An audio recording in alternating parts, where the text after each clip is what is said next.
On est en live. Salut les mordus. Comment ça va? Je pense qu'on est rendu à la 8e semaine. Mon invité cette semaine, Marc-André Sauvé, spécialiste de la fiscalité. Comme d'habitude, on va prendre le temps de dire d'où on vient. On va savoir d'où vous venez, les mordus. Si vous pouvez juste taguer là, dans le fil d'actualité de quelle ville vous venez, ça va nous aider à comprendre qui est notre auditoire. On va essayer de se loguer, nous autres aussi, là, pour vous voir en direct. Oh, je me vois. On est rendu 3 déjà. Fait que, oups, je vais cliquer dessus. Parfait, on est déjà 5. Donc, n'oubliez pas, on se tag. Caroline Moisan, Mathieu Dion, ils ont bien compris. Olivier Gérard, encore mieux compris parce qu'il vient de nous dire qu'il venait de Québec. Donc, une belle gang est en train de se former. On est rendu 6. Ça va très bien, on ne lâche pas les mordus. On like. Là, je vais partager ça sur mon réseau personnel. Comme tout le monde va faire, évidemment. Fait qu'on le tag public. C'est partagé sur mon journal. Ensuite, je vais le partager sur un ami ou deux. Journal d'un ami. Journal d'un ami. Et voilà. Fait que si tout le monde prend le temps de faire ça, la gang, les mordus, on va avoir beaucoup de succès. Mathieu Dion est là. Salut les boys. Marco Guérin, qui est toujours un des premiers en direct de Sherbrooke. Merci Marco. Pierre-Luc de Halmar. Mathieu Larocque, Yannick Fournier. N'oubliez pas de liker et de partager. On veut une grosse gang. On est déjà 21. Ça va très, très, très bien. Pendant qu'on s'installe, Marc-André, c'est un ami de longue date. Je me souviens pas quelle année qu'on s'est rencontrés. Moi, je me souviens qu'il était aux études. Je savais pas t'étudiais à quoi. Puis pour moi, l'université, c'était comme un monastère. Je me demandais qu'est-ce qu'il faisait là. Raconte-nous un petit peu ton parcours en tant qu'étudiant. En fait, j'ai fait mon bac à l'UQAM et ma maîtrise à l'Université de Sherbrooke. Good. Sherbrooke, reconnu pour ses nombreux parties de fin de semaine d'étudiants. Oui, moi, je l'ai fait à temps partiel à Longueuil, par exemple. OK. Où est-ce qu'il y avait des nombreux parties d'étudiants aussi. Parfait. Je l'ai fait à temps partiel, moi, par exemple. Je travaillais à temps plein. Puis je l'ai fait à temps partiel pour plusieurs raisons, là, mais je trouvais que je trouvais que l'école, c'était souvent trop théorique et non pas assez pratique. Donc, le fait de travailler à temps plein, ça me permettait d'être plus dans la pratique et de faire la théorie le soir, la fin de semaine à l'école, mais d'être dans la pratique. C'est pas parce qu'il est là, Marc-André, moi j'ai peut-être 8 ans, 10 ans de plus. À peu près 8 ans. 8 ans. Puis on jouait au hockey ensemble, ça veut dire que j'étais très bon à l'époque, parce que j'étais le petit vieux de l'équipe. Donc, puis il m'a toujours impressionné par sa discipline, tu sais, on sortait après, puis Marc-André dit « Ah non, j'ai des cours, je vais travailler ». Fait que c'est un gars qui est vraiment super discipliné. Puis récemment, il a lancé son propre cabinet avec des associés multidisciplinaires. On a notaire, avocat, comptable agréé, fiscaliste. Tout sur le même toit, ça permet d'avoir des deals qui se closent beaucoup plus rapidement. Imaginez, votre avocat veut parler à votre fiscaliste, puis il fait « Hey, Marc-André, viens ici ». Au lieu d'envoyer un courriel, attendre 3 jours la réponse parce que l'autre est en vacances. Fait que moi, en tout cas, j'ai tout transféré mes business chez eux. Donc, tu peux nous parler un petit peu de ton cabinet? Oui, en fait, le but, c'était ça. C'était avec le temps, j'avais, en travaillant dans des bureaux plus qui étaient en silo, ce qui veut dire les CPA avec les CPA, les comptables avec les comptables, les avocats avec les avocats, les notaires avec les notaires. Ce que j'ai remarqué avec le temps et dans ma pratique, c'est que la communication entre les professionnels est souvent pas très bonne. Ce qui veut dire que le client va dire quelque chose à quelqu'un, mais il ne dira pas à son autre professionnel. Les autres professionnels ne se sont pas parlé. Fait que ça met beaucoup de sable dans l'engrenage, surtout lors de transactions de transfert d'entreprise. Donc, c'est sûr que c'était indispensable pour moi, lorsqu'on a démarré une firme, d'être multidisciplinaire. Puis ce que je remarque, moi, en tant qu'entrepreneur, puis toi aussi, tu dois vivre la même chose que moi. Moi, ce que je recherche, c'est la simplicité. Puis faire affaire avec des gens multidisciplinaires, ça permet à nos clients d'avoir d'avoir leur service professionnel simplifié d'une certaine façon. T'sais, ils ont juste un numéro de téléphone à se rappeler, puis donc, je peux confirmer, beaucoup plus simple de travailler chez Tétro Sauvé Lauzon. Oui, TSL. Je ne l'ai pas manqué parce que ça a commencé avec Tétro Sauvé, là, Lauzon s'est rajouté. Mes vieilles habitudes. Hey, on a Luigi, je dirais pas son nom de famille, mais qui nous suit en direct de la Semaine des millionnaires du Mexique. Salut Luigi. T'es chanceux, nous autres, on a de la neige aujourd'hui, ça va faire beau là-bas. Pierre-Luc Gagnon, on a un invité de marque, Guy Baillargeon, que je tiens à remercier. Hey, j'ai reçu ton livre hier en primeur, le livre de Guy Baillargeon qui va sortir dans 2 semaines. Une semaine, 2 semaines, la semaine prochaine, le 22. Donc, manquez pas ça. Ça semble plus flou que d'habitude. J'imagine que je suis seul à voir ça. Ben, tu as peut-être raison. Est-ce que c'est flou, Caro? Un petit peu. Un petit peu. Ça doit être le bon scotch qu'il y a sur la table. Je vous le présente tout de suite. On va pouvoir passer aux vraies choses. Un Balvenie, 12 ans, double wood, vieilli en 2 fûts différents. Oh, il faut être fancy ce soir. 2 fûts différents. J'avais pas vu ça, sa bouteille. Fait que je te laisse l'honneur de goûter. On va faire des gros verres, OK, pour pas en faire souvent. Ouais. Tu des gens qui connaissent Balvenie? Moi, je le connais. Oui, moi-même, je le connais. Merci pour l'invitation. Plaisir. Salut les mordus. Pas trop senteux. Et tout ce qu'il faut goûteux. Parfait, ça. Bon, ben on est 60, on est prêt à commencer. J'ai-tu oublié de quoi? Notre thème. J'ai jamais dit notre thème. Pourquoi est-ce qu'il est indispensable d'avoir un bon fiscaliste en immobilier? On va essayer de répondre à vos questions. On a remarqué depuis le tout début, on n'avait jamais la réponse parce qu'on n'avait pas de fiscaliste avec nous, mais il y a beaucoup de questions qui sont suscitées par la fiscalité. Donc, on a décidé d'inviter un expert en fiscalité. Je répète, pour ceux qui sont joués avec nous plus récemment, on est déjà rendu 68. Posez vos questions en direct. Dites-nous d'où vous venez aussi. Taguez un ami, super important. On va avoir du plaisir toute la soirée. Là. On part pour tant ou si longtemps qu'il y a des questions. Donc, on part avec la première question. Tu es prêt? C'est un marathon, tu vas voir, il y en a une trollée. Donc, on a Jeffrey Donahy. Quels sont les trucs pour payer le moins d'impôts possible en immobilier? Donc, si je résume ces questions-là, qu'est-ce qu'on fait pour se setuper un système qui va nous permettre pas de jouer Non, ben en fait... les impôts, mais d'en payer le moins possible? En fait, c'est une bonne question. Le conseil principal que je peux te donner, c'est de bien s'entourer. Hein? C'est d'avoir des bons spécialistes avec soi parce qu'il y a beaucoup d'entrepreneurs qui ne le savent pas, mais qui payent trop d'impôts. Le gouvernement ne va pas vous appeler pour vous dire que vous payez trop d'impôts. Ils vont vous envoyer un avis de cotisation si vous n'en payez pas assez. Mais le contraire, ils ne vont jamais vous avertir. Donc, première chose pour payer le moins d'impôts possible, ou en tout cas sa juste part, parce que tout le monde doit payer sa juste part d'impôts, c'est d'être bien entouré. Deuxième chose, c'est de bien faire ces choses. C'est d'avoir une belle tenue de livre. C'est de garder les reçus. Garder les reçus, tout ça. Garder les justificatifs. Parce que, encore là, si vous vous faites vérifier par Revenu Québec ou Revenu Canada, la première chose qu'ils vont vous demander, c'est les justifications de vos dépenses. Si vous avez, je ne sais pas moi, si vous avez tout jeté ou si vous n'avez pas rien gardé, ou par exemple, les factures de restaurant. Souvent, même que ça t'est arrivé, je pense, c'est pas de l'encre, c'est comme ils brûlent brûlent de la cire. Du papier à chaleur thermique. Ouais, c'est papier thermique qui s'efface tranquillement pas vite. Il s'efface tranquillement. Fait que tu arrives 3 ans après, Revenu Québec va avoir des justificatifs de tes frais de représentation, tu arrives puis tu as tous des papiers blancs. Mais habituellement, ils vont tout refuser de dépenses. Fait que souvent, ce que les gens vont faire à ce moment-là, c'est qu'ils vont scanner toutes leurs factures puis pour les garder dans leur ordinateur, des choses comme ça. Façon d'être paperless, ouais. C'est la mode de toute façon. J'ai oublié l'intro. J'ai dit c'était quoi la thématique. L'intro, première question, c'est de faire comprendre aux gens que souvent, je vois qu'il y a des gens qui peuvent pas savoir la différence, mais c'est quoi la différence entre le comptable et le fiscaliste? C'est quoi le rôle des deux? Est-ce qu'on doit avoir les deux ou un des deux peut répondre à toutes ces questions-là? Ben en fait, pourquoi que le comptable et le fiscaliste, c'est parce que moi à la base je suis CPA, là, donc je suis comptable professionnel agréé, mais je suis pas comptable du tout. En fait, ce serait insultant pour les comptables de dire que je suis comptable parce que je fais pas ça du tout de ma vie.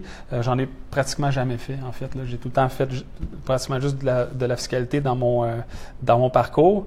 Le comptable et le fiscaliste, ils vont se compléter d'une certaine façon. Le comptable va faire la comptabilité, évidemment. Il va faire les états financiers fin d'année. Et souvent, le comptable va aussi être très bon en conformité fiscale, ce qui veut dire faire la déclaration de revenus de compagnie ou personnel, qui sont les T1, les T2 et l'équivalent au Québec. Nous, les fiscalistes, on est plutôt dans la loi, en fait. On est dans la loi de l'impôt fédéral, dans la loi de l'impôt du Québec, la TPS-TVQ. Chaque fiscaliste va se spécialiser dans une partie de la loi parce qu'encore là, les lois sont tellement complexes. Je pense que c'est le livre de loi qui est le plus épais. Hein? Écoute, si je mets celle du Québec, celle du fédéral, puis la TPS-TVQ, ça doit être ça d'épais. Fait que c'est pour ça que, même en tant que fiscaliste, je peux pas tout savoir. T'sais, fait que on va se spécialiser Beaucoup dans de une partie recherche de la à loi, faire. À beaucoup chaque de fois, recherche à faire. Puis c'est un, tu sais, la fiscalité, puis je pense que tout dans la vie, même l'investissement en immobilier, tout ça, moi je trouve que c'est un gros travail d'équipe. Donc c'est sûr que je suis pas tout seul au bureau comme fiscaliste. On a plusieurs comptables aussi au bureau. Donc ensemble, tout le monde ensemble, mais on connaît beaucoup de choses. T'sais. Mais chaque personne individuellement n'est pas nécessairement bon dans tout, puis c'est normal. Fait que moi, je n'ai jamais cru, surtout dans les services professionnels, à ne pas faire du travail d'équipe. Parce que c'est tellement complexe, les lois, peu importe les lois, même en droit des affaires, en droit de... Bien, je donne un exemple concret. On avait eu un problème de fiscalité à un moment donné, puis Marc-André m'a référé à un autre cabinet en me disant c'est lui le spécialiste de ce côté-là. C'est sûr. Passe par lui, ça va se régler. Puis ça a été une rencontre de 2 heures, puis un gros bill, mais ça s'est réglé quand même. Oui, c'est ça. Tu es allé dans un bureau à Montréal. C'est ça. Faut pas aller à Montréal. Non, faut pas faire ça, c'est non. Donc, j'ai Caroline Moisan, qui est notre comptable, cher Mordu, qui me pose une question. Je sais pas si je saute par-dessus Caroline, mais elle me demande si on a une entreprise pour gérer le parc immobilier, les travaux, ces choses-là, est-ce que c'est mieux d'avoir les numéros de TPS TVQ pour comptabiliser les dépenses incluant les taxes? Parce qu'on sait dans un parc immobilier locatif, résidentiel, les taxes ne sont pas inclus. Mais est-ce qu'il y a une façon de mettre un système une compagnie qui fait de la gestion de projet, qui, elle, va récupérer les taxes? Comment est-ce qu'on peut manager ça de cette façon-là? Ben, d'une certaine façon, au bout de la ligne, ça va... L'immobilier résidentiel, c'est exonéré habituellement, dans la plupart des cas, exonéré de TPS TVQ. Peu importe, même si tu crées une structure puis tu essaies de faire tes rénovations à l'externe de ta structure, au bout de la ligne, la société qui charge des taxes n'aura pas le choix de charger la société où est-ce que l'immeuble est dedans. Puis il va y avoir une perte de taxes à un moment donné. Donc, fiscalement, ça revient au même, c'est juste de compliquer. Avec ça dépend des situations. Il y a des situations spéciales où est-ce que lorsque la maison est refaite au complet ou à plus de 90 puis tout ça, il y a des affaires spéciales avec la TPS TVQ. Mais grosso modo, quand on est dans l'immobilier résidentiel, la TPS TVQ est exonérée. Parfait. Puis, quand on est dans le commercial, c'est complètement différent à ce moment-là. Tout ce qui est l'immobilier commercial ou industriel, institutionnel, tout ça. Est-ce qu'il y a une structure particulière qu'on peut adopter pour réduire l'imposition sur le revenu locatif?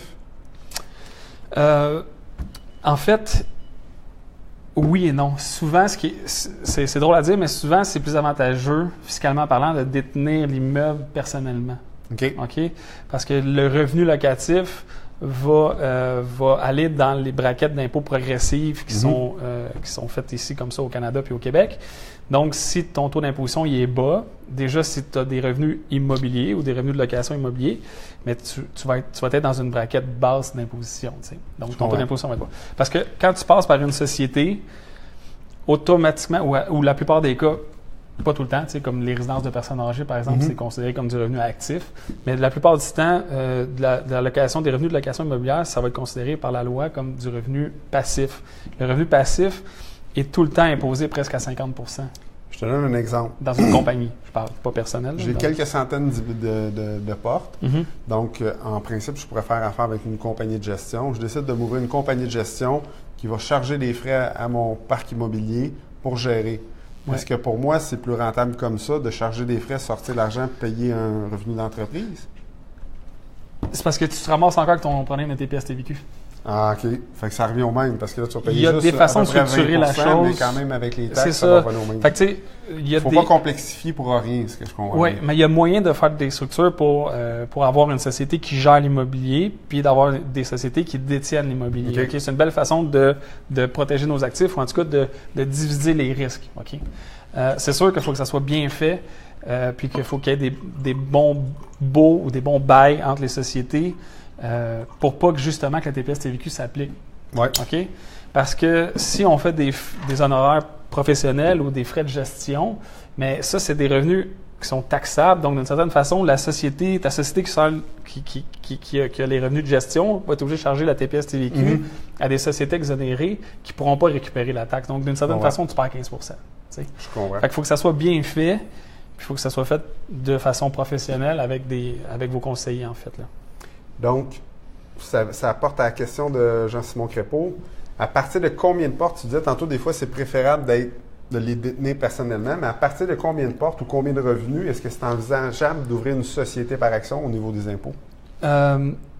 Le fait de détenir de l'immobilier par une société par action, c'est souvent plutôt pour une question de protection d'actifs ou de limiter les actifs, de limiter les risques reliés. Parce que la détention immobilière, tout ce qui est relié à l'immobilier, c'est quand même risqué. OK? Je te donne un exemple. Il y a une personne célèbre qui est riche qui loue un de tes appartements. OK? Elle sort l'hiver, il y a de la glace. Tu n'as pas mis de sel ou le concierge n'a pas mis de sel. Elle glisse, elle se casse le cou. Cette personne-là est millionnaire. Elle va t'actionner. Parce qu'elle a moyen de le faire. Parce qu'elle a moyen de le faire. Puis si tu ne détiens pas l'immeuble par une société, tu comprends qu'elle va t'actionner toi personnellement. Fait que là, tu mets ta maison à risque. Tu mets ton chalet à risque. Tu mets toute ta famille à risque. Ouais. Alors que si tu détiens par une société, elle va attaquer la société en justice. Puis au pire, la société, mais elle va fermer ou elle va faire faillite, mais au moins, ça ne touchera pas toi personnellement. Ben, je te confirme, Marc-André, que mes immeubles ne sont pas dans une catégorie où il y a des riches qui vivent dedans. Fait que ça, t'es correct. Oui. Mais ça reste qu'à un moment donné, quand tu as une détention tellement énorme de portes, puis même que on va mettre, par exemple, je sais pas, je donne un exemple, puis c'est juste vite comme ça, on pourrait dire, bon, ben parfait, on met 25 portes par compagnie. Fait qu'à chaque 25 portes, on ouvre une nouvelle compagnie, puis on met 25 portes. Puis, mais c'est lourd à la fin de l'année, là. Oui, mais au moins 300 portes de 6 compagnies. Oui, mais au moins tu limites tes risques. Puis souvent, tu sais, comme toi tu le fais souvent, vous achetez l'immobilier en groupe. Tu sais? Donc, qu'est-ce qu'il y a de mieux de faire? C'est d'être 4, acheter un immeuble à 4 en divise ou indivise. Puis là, c'est compliqué chez le notaire, ça porte des risques avec les assurances, c'est compliqué avec les créanciers, alors qu'à 4, vous incorporez une société. Une compagnie. 25. Puis vous achetez l'immeuble complète avec la compagnie. C'est ça qu'on fait à la prochaine transaction. Hein? C'est ça qu'on fait. Tu m'as donné la réponse ce matin. Mais moi, tu sais, puis c'est plus une question de simplicité administrative. Parce que sinon, ça devient lourd à gérer si vous êtes 10 à acheter un 500 portes. Si vous achetez les 500 portes de façon indivise à 10, là, ça devient compliqué en tabarouette au lieu de... Il faut bien connaître les 10 quand on fait ça. C'est en ce plus. Qui est difficile. Des fois, c'est des bailleurs de fonds qui sont silencieux. D'autres fois, c'est des gens qu'on ne connaît pas du tout. D'autres fois, c'est des amis proches. Puis c'est toujours, vaut mieux avoir un bon contrat à la base, même avec les amis proches. Des fois, c'est encore pire. Puis c'est plus facile de gérer ça, justement, par une société parce que avec une belle convention entre actionnaires qu'un notaire ou un avocat en droit des affaires peut vous faire, mais il va vous conseiller, puis toutes les normes, ou en tout cas tous les rôles de chacun des actionnaires, tous les aspects de s'il y a une chicane entre des actionnaires va déjà être géré par la convention entre actionnaires. Tu sais. Fait que aussi, ça simplifie la relation entre les actionnaires à être incorporés, je trouve. Fait que c'est plus une question administrative et une question de protection d'actifs, l'incorporation. Parce que fiscalement parlant, le taux d'imposition dans une compagnie pour les revenus passifs, il est pas loin de 50 %. Fait que, il y a un impôt temporaire à ça, puis je vous épargne tous les détails, là, que lorsqu'il y a un dividende qui est versé à un particulier, il y a une récupération de l'impôt. Mais bottom line, 100 $ de profit que tu fais, tu as 50 % de taux d'imposition. Fait qu'il te reste juste 50 cents pour en acheter un autre. Tu sais? Ouais. Fait que, fiscalement parlant, c'est pas nécessairement très avantageux dans une compagnie, mais il y a plein d'autres avantages qui dépassent la fiscalité. Nice. Hey, je vous invite, toute la gang, là. Ben, premièrement, félicitations aux Facebookers. Ça se dit-tu, ça, Karen? Tu dois? Ça se dit mal? Ça se dit bien? Il est mordu, parfait. C'est la 3e semaine en ligne qu'on dépasse le 100 auditeurs en même temps. Donc, bravo, félicitations. Continuez à partager, continuez à liker. Je m'en allais où avec ça? Prochaine question. Oui, c'est ça. Les questions, gênez-vous pas. Là, on a un fiscaliste en place qui va répondre ouvertement à toutes les questions que vous avez. Évidemment, regardez ça. Bien, toutes les questions, c'est sûr. Personnel à vous, là. Oui. Puis, faut dire aussi que c'est tellement complexe, puis c'est du cas par cas, la fiscalité. T'sais. Fait que c'est. Ouais. Tu sais, je vais répondre en général, mais je vais manquer d'informations pour pouvoir donner une réponse claire et précise. Donc, il faut vraiment que notre fiscaliste. On ne peut pas changer de fiscaliste comme qu'on change de massothérapeute, là. Il faut que ça soit toujours le même, qui connaisse bien la situation, parce qu'à chaque fois, on repart au début. Oui, c'est vrai. Puis. Il faut être fidèle à son fiscaliste. D'une certaine façon, j'appuie un peu ce que tu dis parce que, puis en plus, il y a des structures, puis tout ça, il y a beaucoup d'objectivité dans la fiscalité, puis il y a beaucoup d'interprétation. Une loi, c'est faite pour être interprétée, puis il y a des fiscalistes qui vont interpréter quelque chose d'une façon, d'autres fiscalistes qui vont l'interpréter d'une autre façon, d'autres fiscalistes qui sont plus agressifs, d'autres qui le sont moins. Fait que tu sais, c'est de voir avec qui tu fites aussi. Ouais. Puis, tu sais, c'est sûr que moi, je prône toujours des relations à long terme avec vos professionnels parce que d'une certaine façon, ils sont au courant de ce que vous faites, sont au courant de vos entreprises, sont au courant de vos buts dans la vie. Puis à un moment donné, il arrive pour faire un live puis il amène le poulet pour qu'on mange avant. C'est ça. Exactement. Hey, prochaine question, on a de Denis PL. Denis PL. Acheter ses immeubles à travers une société incorporée ou bénéficier du taux d'imposition corporative 20% sur le premier 500 000 de profit. Non. C'est pas vrai, ça? Non, c'est ça. C'est parce qu'en fait, le taux d'imposition corporatif, la DPE, la déduction petite entreprise, est admissible seulement sur les revenus qui sont dits actifs. OK? Donc actif. Je flippe une maison, c'est actif. Oui, en fait, la construction, c'est considéré comme une entreprise active. Donc, je rénove une maison, je la flippe, c'est actif. Attention, de la rénovation légère, tu achètes un immeuble, rénovation légère, puis tu revends ton immeuble, tu n'es pas vraiment actif. C'est ça. Si je ne fais pas de rénovation du tout, un flip, gain capital. Si tu as une société qui fait des flips, mon opinion à moi, c'est que c'est des revenus actifs. OK? Parce que tu achètes une maison, tu peux en avoir 25 en même temps, des maisons, les flipper. Puis, là, tu es dans l'actif. Tu es dans l'actif en maudit, tu sais. Mais c'est sûr que la détention immobilière, pour la loi de l'impôt, c'est considéré comme des revenus passifs. OK? Le revenu passif n'a pas le droit aux 20 %. Parfait. OK? Mais là, si je vais vers, puis là, je vais peut-être me tromper d'un terme, là. Je ne traite pas sa fiscalité, tu le sais, fait que je me souviens pas toujours des termes, mais je sais qu'il y a un terme qui dit le premier 750 000 d'une société n'est pas imposable. En fait, c'est des actions admissibles de petite entreprise. Okay? Lorsque tu vends tes actions admissibles de petite entreprise et que tu fais un gain en capital, le premier 830 000 maintenant, parce que maintenant, il est majoré à chaque année, peut être admissible à la déduction pour gain en capital. OK? Mais encore là, des actions admissibles de petite entreprise, c'est une société qui exploite une entreprise activement. Donc, la compagnie de flip pourrait passer par là. Mais le gars qui achète des plex, ça marche pas. Mais il n'y a personne qui... Tu sais, entre vous et moi, une compagnie de flip, ça vaut rien. Mais non. Et qui va acheter des actions d'une compagnie de flip? Personne.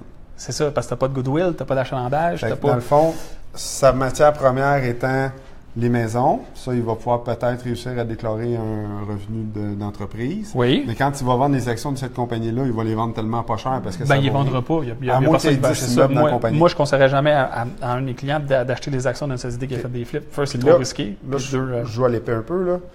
Je fais des flips, j'ai 10 flips en cours, j'ai un profit de 50 000 par flip, j'ai 500 000 de profit, puis je décide de te vendre ça à Escompte 350 000. Est-ce que toi, tu pourrais me remettre 350 000 qui serait admissible à ça en disant ma business de flip avec son inventaire? Tu as 500 000 de profit potentiel. Après impôt, j'ai 250. OK? Parce que un coup que j'ai payé 20 % d'impôt dans ma compagnie, je l'ai sorti en dividende dans mes poches, j'ai payé 50 % d'impôt, admettons. Fait qu'il me reste 250 000. Donc, ça ne serait pas avantageux pour l'autre partie. Ça ne serait pas avantageux pour l'autre partie. Puis en plus, les flips, c'est très risqué légalement parlant. Je ne suis pas juriste, mais selon moi, c'est risqué légalement parlant parce que, justement, tu as une garantie.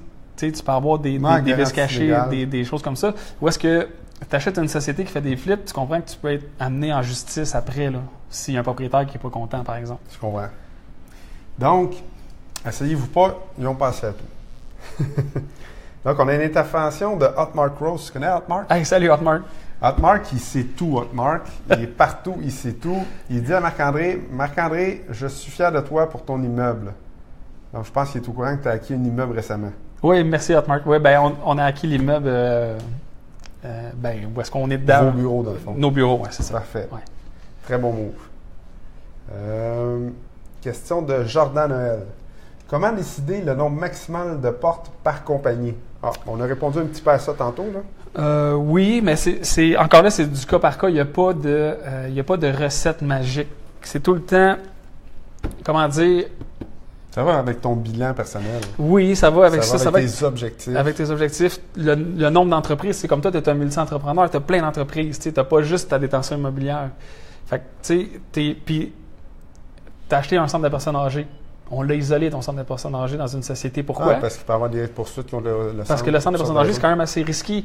Le service aux personnes âgées, est très risqué. Il peut y avoir des chutes, il peut y avoir une infirmière qui n'était pas contente ou un infirmier ou un préposé au ministère qui n'était pas content ce soir-là puis qui maltraite. Puis au bout de la ligne, tu vas avoir la poursuite, toi, dans ta compagnie.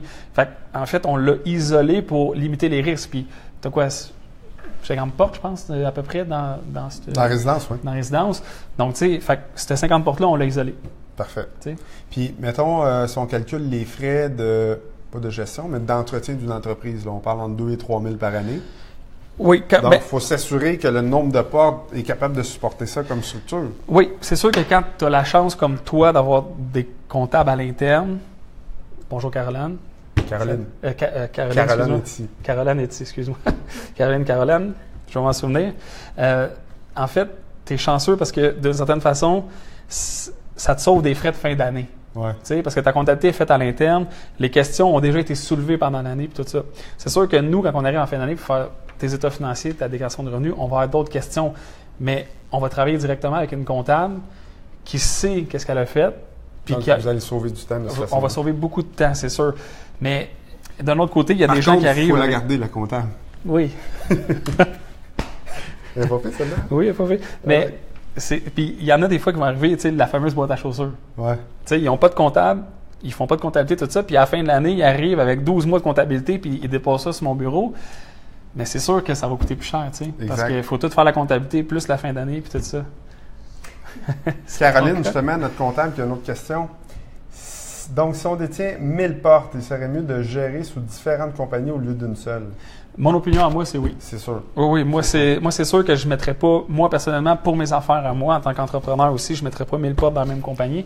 Je veux limiter mes risques dans plusieurs sociétés. Je pense que l'idée qui est bonne, puis qu'on pourrait peut-être suggérer, c'est cas par cas, aller voir votre fiscaliste, mais généralement, 1, 2, 3 immeubles dans la même compagnie, on recommence 1, 2, 3 ça dépend de la grosseur des immeubles. Oui, évidemment. T'sais. Mais c'est sûr, 3 triplex, on ouais, fait pas c'est grand-chose. Mais je pense du duplex comme ça, là, 3, 4, on garde ça au nom personnel. Puis du multiplex, quand on arrive à 25-30 portes, on met ça dans une compagnie. Puis là, 2 immeubles qui totalisent 75 portes, qui sont près un de l'autre, qui pourraient se vendre ensemble, mais ça dans une compagnie. Ça peut être une façon de faire. Oui, sauf qu'en même temps, c'est rare que il faut savoir si les immeubles, on veut les garder 10 ans, si on veut les garder 5 ans, on peut les mettre dans les mêmes compagnies pour ensuite dissoudre la compagnie enfin, si on les vend en même temps. En fait, les immeubles, c'est très rare que la société immobilière va vendre ses actions. OK? La société immobilière va vendre... qui fait ça. Il y en a d'autres qui le font, mais c'est quand même plus rare. La plupart des gens, je vous dirais, statistiquement parlant, peut-être 9 fois sur 10, les gens vont acheter les bâtisses, ils vont acheter les actifs, ils ne vont pas acheter les actions. T'sais. Parce qu'il y a plusieurs raisons pour ça, dont la base fiscale. Ils veulent avoir une base fiscale pour pouvoir amortir. Oui. Puis pas se ramasser avec les risques de l'ancien propriétaire. Intervention de Tyler Smith. Plus il y a de compagnies, plus il y a de frais.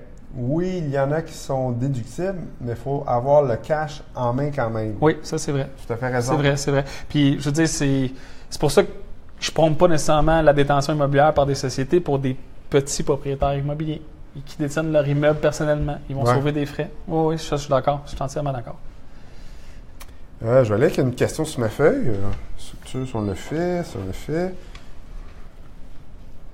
Donc, comment est-ce qu'on gère l'imposition de la plus-value lors de la revente? Donc, la plus-value était l'appréciation de la valeur. Donc, ce que je crois qu'il veut dire, c'est achète un immeuble 100 000, 5 ans plus tard, la vente 200 000. On le sait qu'il n'y en a plus, là, mais on va garder ça simple. Tu as 100 000 de gain capital. Donc, c'est sur cette partie-là que tu vas être imposé. Sur du gain capital, donc 50 tu n'es pas imposé sur le reste. On gère l'imposition, c'est juste sur la plus-value. Sur la plus-value, donc, oui. Le montant que vous avez payé avec frais de notaire, prime SCHL, frais de financement, coût de l'immeuble, le coût d'acquisition de l'immeuble, parce que c'est très différent. Là, les mordus qui sont un petit peu plus débutants. Moi, je me suis fait avoir au début, donc tout de suite, à la base, j'ai passé les frais de notaire dans mes activités normales. C'est ça. Mais il aurait fallu que je les additionne à mon coût d'acquisition. Donc, si j'ai payé l'immeuble 200 000, 3 000 $ de frais de notaire, mon coût d'acquisition est de 203 000. Je pense que les frais de courtier aussi sont là-dedans. Oui, ça dépend des cas, là, mais oui. Frais de financement. Souvent, les frais d'acquisition vont aller dans le coût. Puis les frais de vente vont aller dans un produit de disposition aussi. Taxe de mutation aussi. La taxe de mutation, c'est différent. La taxe de mutation va être amortissable sur des années. Parfait, on peut l'amortir au départ. Oui. Good. Puis là, quand on va revendre, le coût du courtier, encore une fois, le coût de la transaction, le coût de la quittance, on l'enlève sur le prix vendu. Grosso on a modo, vendu 300 000 moins 3-4 000 piastres de frais. Si on a acheté 200 000 plus 3-4 000 piastres de frais, c'est ce qu'il y a entre les deux que vous allez être imposé. Grosso modo, c'est ça. Là. Il y a plusieurs nuances à apporter, mais grosso modo, c'est ça. Ouais. Parfait. Fait que tu as un gain de capital, au bout de la ligne, tu vas être, il y a 50 % d'inclusion dans tes revenus. Donc, si tu fais 100 000 de gain de capital, il y a 50 000 d'inclus dans tes revenus. Puis, tout dépendant de ton taux d'imposition personnel, mais ce 50 000 $-là va être imposé à un niveau jusqu'à 53 % puis dans une compagnie, mais c'est un peu le même principe. Hey, j'en ai une bonne ici. Puis ça, je sais qu'il y a une loi aux États-Unis. Là. Sommes-nous imposés lors du réinvestissement des profits dans la compagnie? Non. Ah non? Bien, ça dépend comment tu poses ta question. OK, bien c'est ça, on n'a pas le début. Là, je pense que c'est, on vend un immeuble, ouais, est-ce qu'on est obligé de payer l'impôt si on achète un autre le immeuble? réinvestissement des profits, OK? C'est le bénéfice non réparti, en fait. OK? Une compagnie, tu fais des revenus, tu as des dépenses, tu payes ton impôt, puis tu as un bénéfice non réparti à la fin. OK? Ouais. Ce bénéfice non réparti-là, tu as déjà Tant qu'il payé reste dans la l'impôt. compagnie. Quand il reste en compagnie, c'est sûr. Ouais.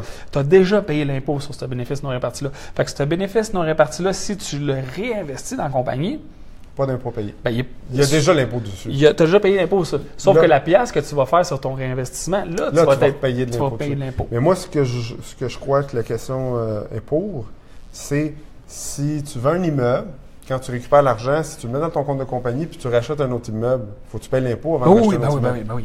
Mais aux États-Unis, il y a une loi.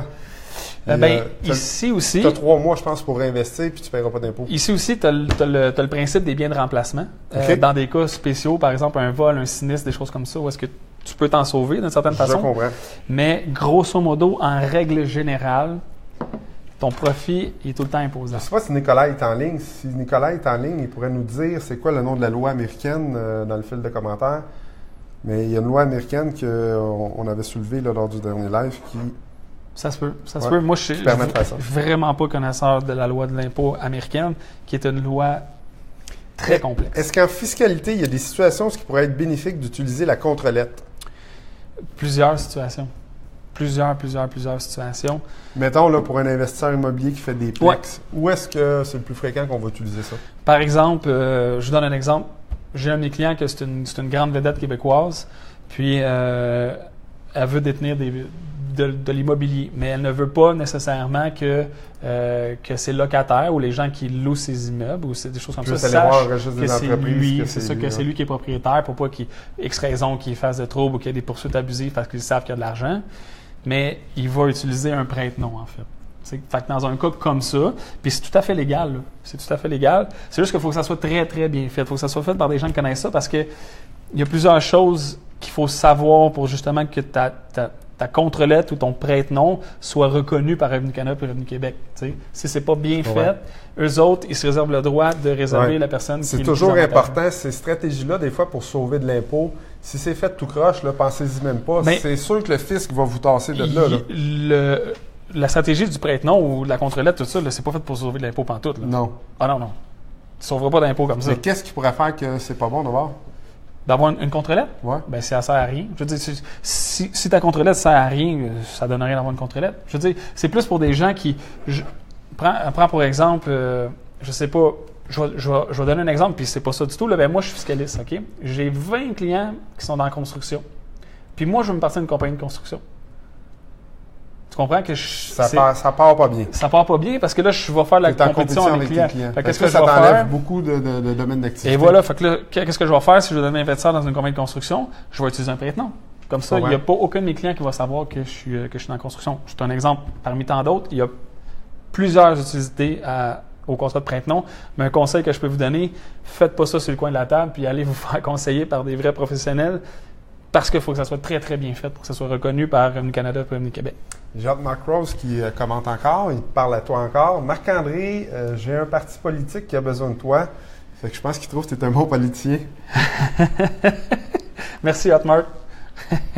Je vais lui donner son 20$ à la prochaine soirée des mordus. On lui fait un chèque. Donc, il y a une compagnie qui a des frais. Est-ce que quand on incorpore une compagnie, les frais reliés à ça sont déductibles? Maintenant, oui. Il fut un temps qui était capitalisable. Mais maintenant, le premier 3 000 puis il faudrait que je retourne, là, mais il y a eu des changements il n'y a pas longtemps avec les nouveaux budgets du gouvernement. Puis il me semble que le premier 3 000 là, est déductible maintenant. Là. Good. On a Isabelle Isabelle Baudouin qui a une question, puis je vais me permettre d'y répondre avant que tu y répondes. Vas-y. Parce que ça me touche un peu. Donc, est-ce que tu connais les fonds Olympia? Ça nous permet de prendre nos REER pour investir. Pourrais-tu nous en parler? Comment ça fonctionne? Bien évidemment, je connais les fonds Olympia. Il y a les fonds chez Computershare. Il y a, je pense, une dizaine de trusts au Canada qui permettent de mettre nos REER là-dedans, puis d'investir sur le marché dispensé, d'investir nos REER de façon discrétionnaire, là, les trader à bourse avec. Je vous présente tout de suite Capital Immo Privé. C'est une compagnie québécoise, c'est 100% québécois. C'est un fonds sur le marché dispensé qu'on a mis en place, moi puis Olivier Paré. Il vous permet de mettre vos REER et de toucher des revenus intéressants grâce à ça, sans désenregistrer votre REER, si on veut. Je ne suis pas la bonne personne pour vous dire c'est quoi ce côté-là. Mais si vous avez besoin des informations au sujet de ça, juste à m'envoyer un petit message en privé, puis je vais vous référer à un courtier à marché dispensé qui va vous expliquer au complet c'est quoi le fonds en tant que tel, puis de quelle façon vous allez faire des revenus, de quelle façon vous êtes garanti. Donc, ça fait longtemps que j'en parle là, pour les gens qui me connaissent, mais là, on est vraiment prêt, c'est vraiment commencé. Donc, si je reviens à la question à mon fiscaliste, et comment est-ce que ça fonctionne, le fait de faire de l'investissement dans un fonds comme Olympia Trust avec nos REER? Fiscalement, c'est quoi? Bien, fiscalement, il n'y a pas d'impact. En fait. Aucun impact. C'est la même chose que si on donnait nos REER à un courtier. Sauf, là, c'est de l'autogéré, on gère nous-mêmes. C'est ça. En fait, moi, c'est des choses que je ne connaissais pas avant que tu m'en parles. Je ne pensais pas qu'on pouvait prendre nos REER et investir ailleurs qu'à la bourse ou dans des très grosses compagnies. Là. Mais avec ce que tu m'as appris, puis avec les gens, justement, Olivier, puis d'autres personnes que je connais qui nous ont parlé des marchés dispensés, mais c'est possible d'investir avec ton REER dans de l'immobilier sans nécessairement devoir le vendre puis payer de l'impôt. C'est un très bon marché. Là. Parce qu'il n'y a pas beaucoup de... Pour quelqu'un qui ne veut pas nécessairement s'occuper de l'immobilier, mais qui va être exposé dans ses placements à l'immobilier, il n'y a pas beaucoup de choix. Non, c'est sûr. Il peut... d'une certaine façon, investir par des sociétés comme ça qui achètent de l'immobilier, puis ils vont être exposés à l'immobilier, faire du rendement sur l'immobilier, sans nécessairement à s'en occuper. Là, parce que pour la loi de l'impôt, l'immobilier, c'est considéré comme du revenu passif. OK? Moi, en tant que parce que je suis propriétaire immobilier aussi, j'ai des investissements immobiliers, je trouve que c'est pas passif. Non, c'est loin d'être passif. C'est loin d'être passif. Là. Un locataire qui appelle à 11h le soir pour dire que sa toilette est bouchée, là, c'est loin d'être passif. Ça, puis les rénaux, la construction, toute la gestion qui vient alentour de ça, moi, je trouve pas ça passif du tout. Mais en tout cas, la loi de l'impôt dit que c'est passif. Mais... Good. On est avec encore Caroline Moisan, notre comptable. Hey, c'est 25$ la question pour toi, Caroline. C'est une farce. À quel pourcentage on amortit la taxe de bienvenue dans une entreprise? Ça dépend. Mais il me semble que c'est pas... La taxe de bienvenue, on va l'amortir. Quand on fait un achat, on a une taxe de bienvenue, on l'amortit. Quand on détient dans une entreprise, on peut avoir un amortissement sur le faudrait que je regarde cette question-là comme il faut. Tu sais, tout à l'heure, tu t'en as parlé, la taxe de bienvenue, que je me souviens plus si tu la rajoutes sur le coût ou si tu l'amortis sur quelques années. Donc, peut-être même que Caroline est capable de plus répondre à ça. Bien là, ce qu'elle pose comme question, c'est le pourcentage. Donc, d'après moi, il faut l'amortir sur les premières années. Oui. Là, on n'est pas sûr. La taxe de bienvenue. Ouais.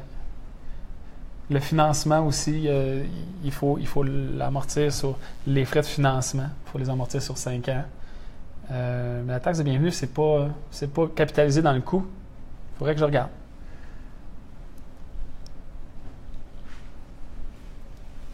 On va se faire voler un verre de scotch, là, je pense.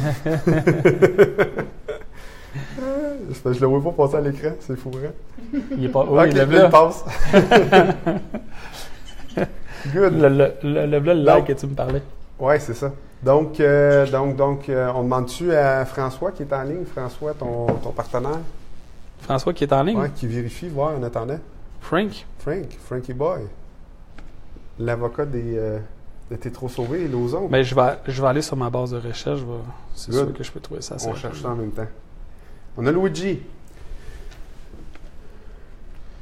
Qu'est-ce qu'on fait? On a des immeubles résidentiels détenus personnellement et on déménage de province.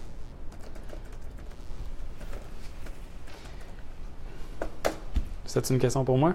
Oui. Si on déménage de province et on détient des immeubles résidentiels, ça veut dire que moi, je suis québécois, j'ai des immeubles ici, je m'en vais vivre en Ontario parce qu'il y a des meilleures conditions fiscales, probablement, là, ce que j'ai entendu dire. Puis là, j'ai des immeubles ici, il faut que je fasse un rapport d'impôt ici et là-bas?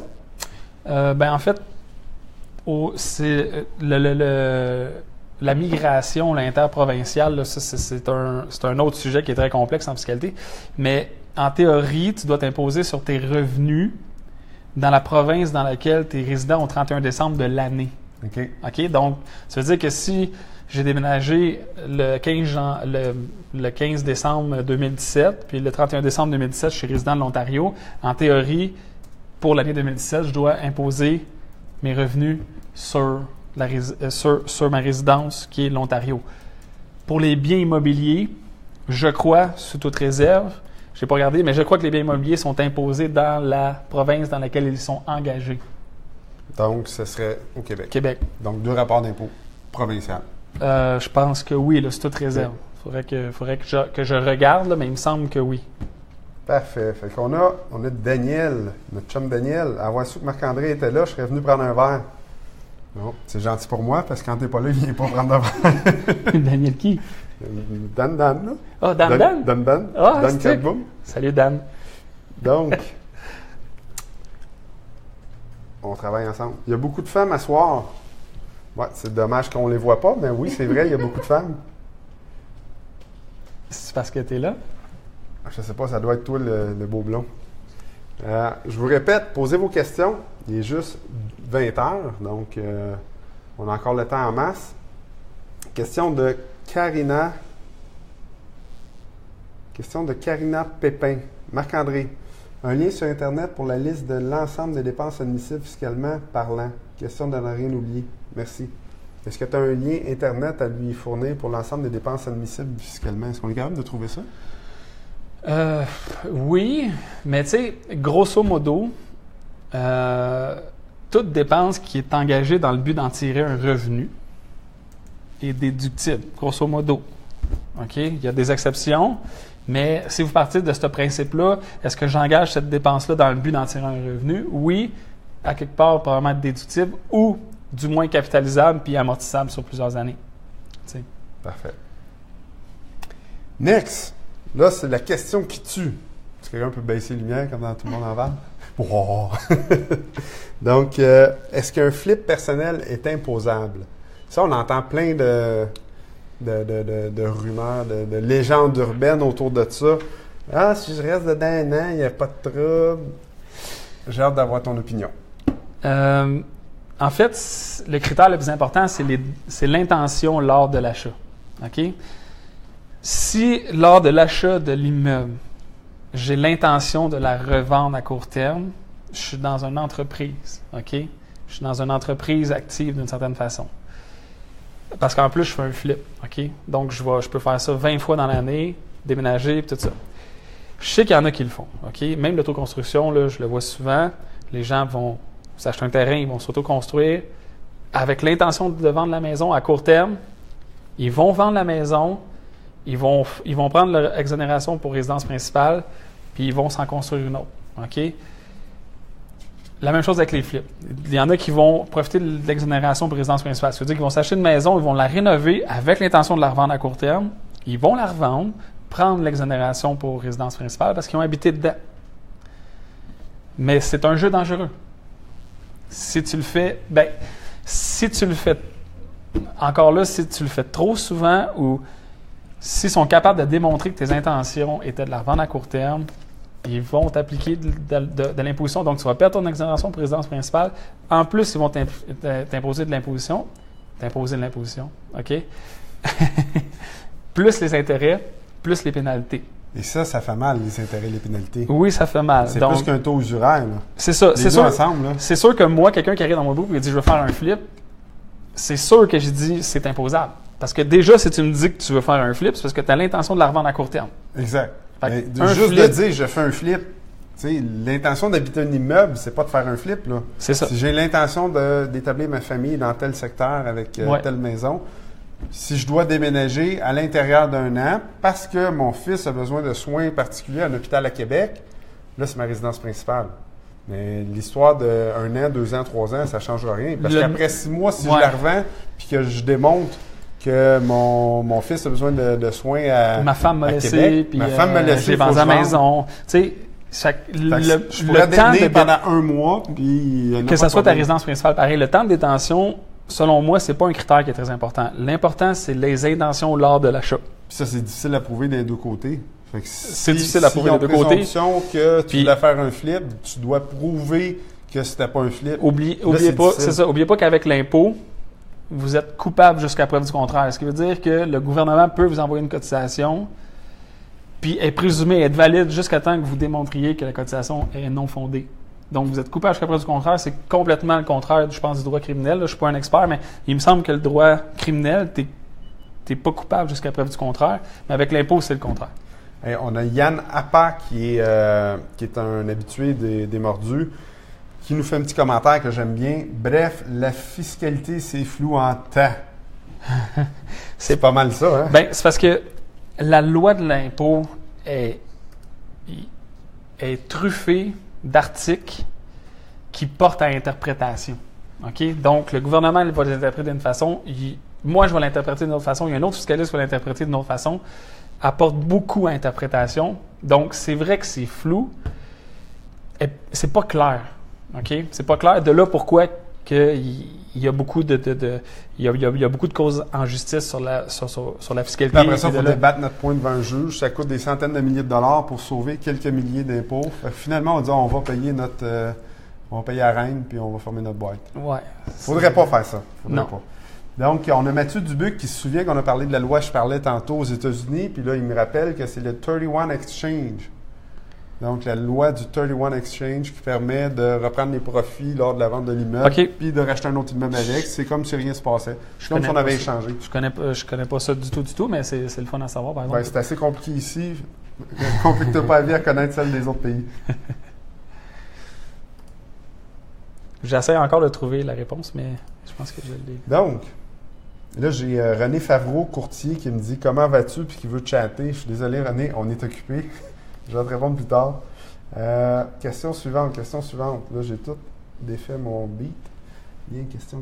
Kimi Shampoo qui participe aussi beaucoup. Compte tenu du principe de la demi-année, demi-taux, durant l'année d'une acquisition, est-ce qu'acheter à la fin d'une année fiscale peut être avantageux? Donc, est-ce que c'est avantageux d'acheter à la fin d'une année fiscale diminuée? C'est là, mais en fait, demi-année lors pour de l'amortissement, moi, c'est ça, lors de l'acquisition, en fait, c'est pour pourquoi ils ont instauré la règle du demi-taux lors d'une acquisition, c'est justement pour ça. C'est l'année que tu achètes l'immeuble, seulement la moitié est admissible à la déduction pour amortissement. OK. Donc ça coûte moins cher de... Non, la déduction pour amortissement, en fait, ça vient faire baisser ton revenu locatif. Là. OK. En baissant le revenu locatif, la première année, tu as droit juste à 50%. tes vrais revenus parce que tu as moins d'impôts à payer? Non. Parce qu'en fait, la déduction pour amortissement va venir faire baisser ton revenu locatif net. Ça veut dire que tu as ton revenu de location, tu as tes dépenses, assurance, tes intérêts sur l'hypothèque. Puis après ça, s'il en reste une partie, mais là, tu vas avoir de l'amortissement fiscal. OK? La première année, tu as le droit juste à la moitié de ce que tu pourrais avoir les autres années, en fait. Okay. Mais donc, je serais mieux de le faire juste sur une demi-année. Fait qu'au lieu d'avoir 100 000 de revenus, que je peux profiter de la moitié de la déduction fiscale, je vais avoir 50 000 de revenus parce que je vais profiter de mi-taux de déduction fiscale. C'est parce que tu as moins de revenus locatifs aussi. Si tu achètes en fin d'année, tu as juste un mois de revenus. Donc, tu sais, au bout de la ligne, tu comprends? Oui, mais sur la première année, sur mon cash flow, ça paraîtrait. Bien, sur ton cash flow, c'est sûr que ça va paraître parce que tu as moins de moments, tu as moins long de détention pendant l'année. Good. Shampoo. Philippe Macbeth, dépenses de véhicules sur un immeuble, quoi est permis? Moi, je dirais 0, là, mais... Ça dépend. Ça dépend parce que...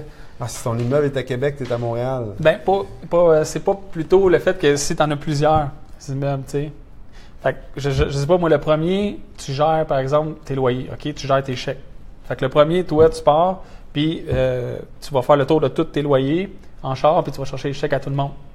Mais en théorie, mon millage, mon gaz, puis mon usure. Encore là, c'est sous toute réserve, je n'ai pas regardé là, dans la loi, là, mais en théorie, de ta maison jusqu'à ton premier immeuble, c'est pas admissible. Mais de ton premier immeuble à ton deuxième immeuble, à ton troisième immeuble, à ton quatrième immeuble, à ton cinquième immeuble, à ton septième immeuble, c'est tout du kilométrage admissible.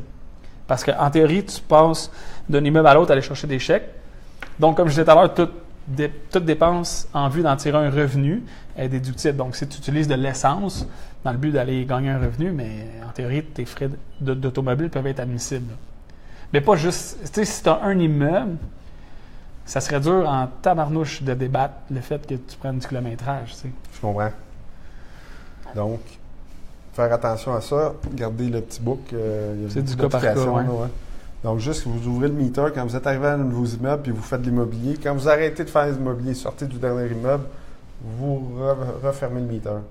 Si je refais ma toiture, est-ce que je peux mettre cette dépense en déduction d'impôt? Si tu refais ta toiture chez toi ou si tu refais la toiture d'un de tes immeubles? Ah non, mais c'est sûrement un de tes immeubles. C'est sûr que la toiture de ta maison personnelle, tu ne peux pas déduire ça dans tes impôts. C'est pas un bien générateur de revenus. Okay? Exact. Si tu as refait faire la toiture de ton triplex, OK? Si c'est une mise à niveau, ce qui veut dire que tu pars d'un toit en bardeau à un toit en bardeau, en théorie, c'est une dépense. C'est une mise à niveau. C'est une dépense, c'est un entretien. C'est un entretien, c'est une mise à niveau. Parfait. Si tu pars d'un toit en bardeau à un toit en tôle, c'est une amélioration. Là, tu améliores l'immeuble, c'est capitalisable. On capitalise ça. Grosso modo, c'est la règle, mais encore là, c'est du cas par cas. C'est vraiment du cas par cas. Des questions. On est prêts? Caroline Moisin, tabarnak, ça va coûter cher. Oups, j'ai sacré. Je pense que c'est la première fois que je sacre sur mon live. Faut pas avoir habité 1 an dans une résidence pour être exonéré. Ah, c'est une intervention. Non, on l'a bien répondu, là, ça s'est fait pendant Non, en fait, le temps de détention, il n'est pas... ça n'a rien à voir. Non, c'est un critère parmi tant d'autres, mais c'est pas parce que tu as détenu ta maison 2 mois que tu n'as pas le droit à l'exemption pour Disons que ça va aider à démontrer que tu voulais habiter là. Bien, si ça fait 15 ans que tu habites là, bien, c'est facile à démontrer que tu avais les intentions de rester là à long terme. Ça, c'est sûr. Ça serait dur à débattre le contraire. Avez-vous des suggestions de comment gérer les finances avec un Plex à un nom personnel, propriétaire occupant, une carte de crédit perso pour les dépenses, un appart pour payer l'hypothèque, et un appart. Caro, faut-tu m'aides? Un appart. On parle d'une carte à part. OK, et une appart pour payer l'hypothèque. OK. Avez-vous des suggestions de comment gérer les finances avec un Plex, un nom personnel, propriétaire occupant, une carte de crédit? Je pense pas que c'est de où vient l'argent. C'est de bien comptabiliser puis dire cette dépense-là servait à ça. Ça a été une avance du propriétaire, une avance de sa carte de crédit, ça a sorti du compte de un coup que tu détiens l'immeuble personnellement, il n'y a pas... que tu aies une carte de crédit personnelle que tu utilises pour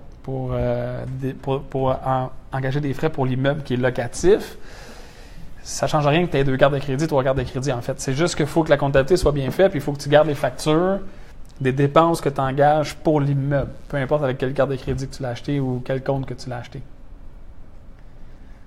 Martin Corriveau qui nous fait un commentaire. Oh, là je l'ai sauté 2. Je vais faire Martin Corriveau, je vais reculer après. Il dit qu'il a connu 2 gars qui ne se connaissaient pas. Un qui parlait à la joue de l'autre ou la fesse de l'autre. Il y avait une comptine de passe-partout là-dessus. Hein. J'ai 2 gars qui se connaissaient. On va dire que c'est un malade. Oups, on vient de perdre 10 followers. Donc, qui ont été constructeurs pour 2 maisons et qui ont engagé des sous-contractants. Ils ont habité un peu plus d'1 an dedans. Ils ont eu des amendes de 10 000 $ de la RBQ. OK, peut-être que ça a fonctionné pour les impôts, mais la RBQ a déclaré qu'ils ont construit les maisons pour des fins de profit. Oui. Fait qu'il faut vraiment faire attention quand on... Mais ça, la RBQ, c'est le droit de la construction, puis c'est complètement autre chose, mais tu sais, ça sort de mon chapeau de fiscaliste, là, je mets mon chapeau d'investisseur immobilier.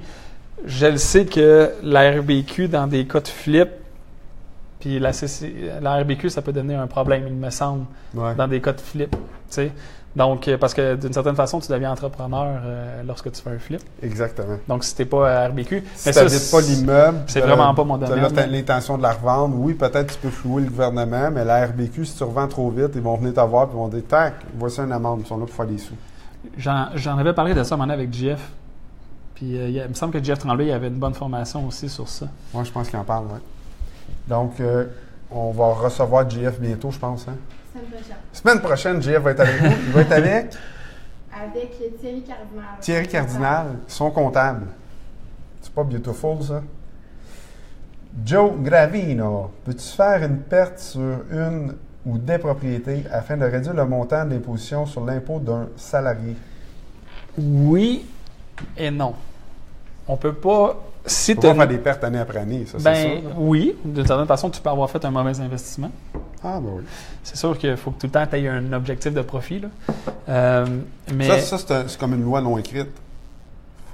Quand tu déclares tes choses, il faut tout le temps un objectif de faire un profit. Il faut que tu aies une intention raisonnable de faire du profit. Sinon, ils vont refuser la dépense. Ils pourraient refuser la dépense. Mais dans un cas comme ça, oui, c'est possible. Par exemple, si j'ai 10 000 de revenus locatifs, puis j'ai 15 000 de dépenses à part la DPA, là, je ne parle pas de la déduction pour amortissement, là, juste 15 000 de dépenses, mais en théorie, j'ai 5 000 de pertes que je ne vais pas aller appliquer contre mes autres revenus. OK? Mais je ne peux pas me créer une perte avec la déduction pour amortissement. Parfait. Okay?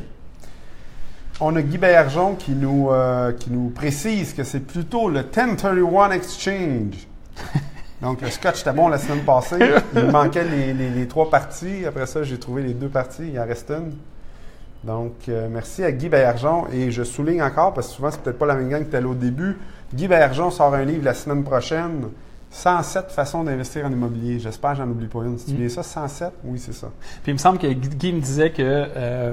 Caro, il est en train de... Le livre est sur mon bureau. Tu irais-tu le chercher? Oui. On va le montrer à l'écran. Il ça est va en laisser train le temps à nos mordus de nous poser 2-3 questions parce qu'il m'en reste juste quelques-unes Guy sur ma liste. est en train de repasser son barreau aussi. Je ne sais pas si tu l'as dit. En tout cas, félicitations Guy, parce que je sais qu'il m'avait dit ça à la dernière soirée des mordus. Là, puis j'étais content pour lui parce que je sais je pense qu'il a déjà été avocat, il avait lâché son barreau, puis là, je pense qu'il est en train de le refaire. Guy, peux-tu nous confirmer ça si tu nous écoutes encore? Oui, parce que Guy, à 9h, il a son podcast généralement. Donc, il y a un podcast. Non, je suis bon, 107 principes pour l'investissement dans l'immobilier au Québec. Donc, je vais essayer de l'approcher suffisamment que, là, c'est sûr, vous allez le voir. Donc, c'est le nouveau livre de Guy qui va être en librairie. Ah, ouais, on le voit très bien. Excusez-moi, il y a un délai avant que je vois, là. Donc, il va être en librairie jeudi prochain. Donc, vous allez peut-être pouvoir le faire dédicacer jeudi soir au 5 à 7 des Mordus qui se trouve à Boucherville la semaine prochaine. Donc, à Boucherville, on est chez Madame Bovary. Ça, c'est à côté du cinéma. Donc, juste à côté du cinéma. On va avoir une belle gang encore la semaine prochaine. Un beau 5 à 7 plein de surprises.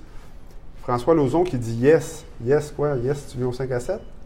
François Lauzon, c'est mon partenaire. Ah, c'est ça, yes. Yes, vous êtes encore là, les gars? Je sors de la douche. François, tu devrais l'inviter aussi, qui est spécialiste en droit des affaires. Il pourrait vous en compter quelques bonnes aussi. Moi, François, c'est un chic gaillard qui a toujours plein d'anecdotes. Donc, je veux juste essayer de ne pas en sauter, là. J'ai-tu parlé à Martin Corriveau? Oui, les 2 gars qui ne se connaissent pas. Martin Dubuc.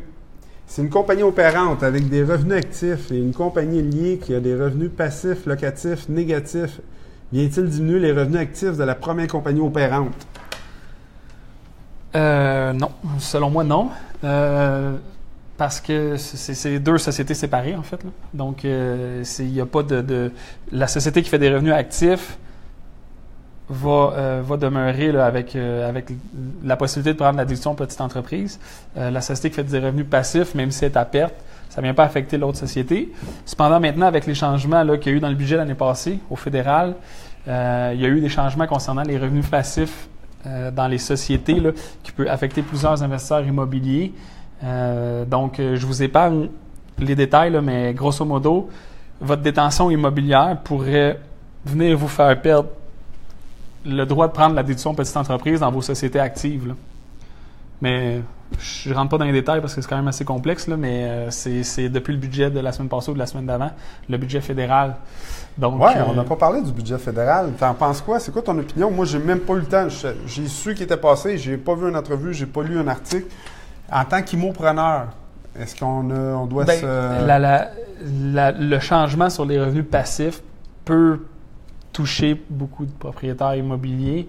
De quelle façon? Quelqu'un qui va vendre? Quelqu'un qui... C'est parce que là, le revenu passif, grosso modo, à plus de 50 000 $, il me semble, là, vient leur faire perdre le droit de prendre la déduction petite entreprise dans leur société active. OK? Donc, je te donne ton exemple. Tu as des sociétés actives, tu as des sociétés passives, mais ton revenu passif pourrait venir affecter ton droit de prendre une déduction petite entreprise dans une de tes sociétés actives. OK? Il y a plusieurs critères, puis tu as 50 000 $ de revenus minimum à avoir en passif. Mais oui, le budget de M. Morneau de la semaine passée ou de la semaine d'avant, je savais même pas si c'était M. Morneau de notre ministre. peut affecter en effet les propriétaires immobiliers. Okay. Okay? Qui ont des entreprises actives par ailleurs. Là. Ouais. Puis, c'est-tu catastrophique ou on fait juste avoir un petit peu encore... Bien, c'est pas catastrophique. Une grosse bouchée dans notre C'est pas revenu. catastrophique parce qu'il y a un principe d'intégration là, dans la loi de l'impôt qui fait que, oui, tu vas payer plus d'impôts à la base, mais... Si notre ministre fait ça toutes les années, à chaque budget, une petite bouchée comme ça, à un moment donné... oui, mais on s'attendait à... Pour vrai, la communauté fiscale s'attendait à un budget beaucoup plus agressif que ça. OK? Puis, fait qu'on a été... d'une certaine façon, agréable. Pour ma part, j'étais agréablement surpris. Là, OK, parfait. Ouais. Donc, Mademoiselle Moisan, ça va coûter cher ce soir. Si on loue un logement vide sur Airbnb pour obtenir un revenu temporaire et qu'on réussit à louer que quelques mois seulement durant l'année sur nos impôts, peut-on déduire 12 mois de dépenses même si on n'a pas loué toute l'année? Si on loue un logement vide sur Airbnb pour obtenir un revenu temporaire. Donc, disons que encore là, il reste vide pendant 3 mois. Je vais essayer de louer, c'est pas loué. Les dépenses de ces 3 mois-là. Ça revient à l'expectative raisonnable de profit. Encore là, si ton bien ne génère pas du revenu, mais qui était libre pour générer du revenu, ça se peut que tu n'aies pas trouvé de locataire. OK? Ça se peut que sur Airbnb, on ait un flop économique. Mais pendant que je suis en train de le rénover ou si je l'utilise pour des fins personnelles, là, il pourrait dire que tu n'es pas déductible pour cette semaine-là, tu l'as passé gratuitement à ton beau-frère. S'il n'est pas admissible à la location, ce qui veut dire que tu le rénoves de façon... Je le passe à mon beau-frère. Tu le passes à ton beau-frère, tout ça. Là, non, ça ne marche pas. Il faut faire attention mais à ça. s'il est disponible à la location, mais qui n'est pas loué, mais qui a de l'expectative raisonnable de profit, tu peux... Est-ce qu'il y a une différence pour cette question-là si on le détient personnellement ou en entreprise? Non, c'est la même chose. Yves-Michel Deschaines, est-ce légal d'utiliser un prête-nom pour gérer un flip? S'il a le goût de payer les impôts à votre place. Non, pas du tout, parce que le prête-nom ne paye pas les impôts à ta place. Si c'est bien fait, tu ne paieras pas les impôts à ta place. Le prête-nom, il est seulement là pour prendre ta place sur les registres publics. Encore là, si c'est mal fait, oui, le gouvernement peut se réserver le droit d'aller imposer la personne qui veut. Si ton prête-nom, il n'a pas été bien fait.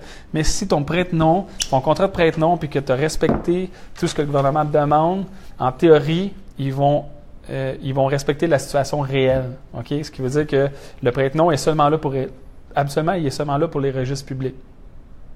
Registre des entreprises du Québec, registre foncier. Parfait. Mais pour le gouvernement, il faut que tu divulgues la vraie situation. Jordan Noël. Ça prend sa licence RBQ pour faire des flips et engager des entrepreneurs sur tous les contrats à effectuer. Tous les travailleurs devront être payés selon le décret et les heures travaillées devront être transmises à la CCQ. Donc, Jordan, on ne fait plus de flip, il n'y a plus une scène à faire. On passe à une autre chose. Tu es d'accord avec ça? Ouais. Je suis d'accord avec Jordan. Oui, c'est ça la loi. Malheureusement, ça vient de tuer le monde des flips.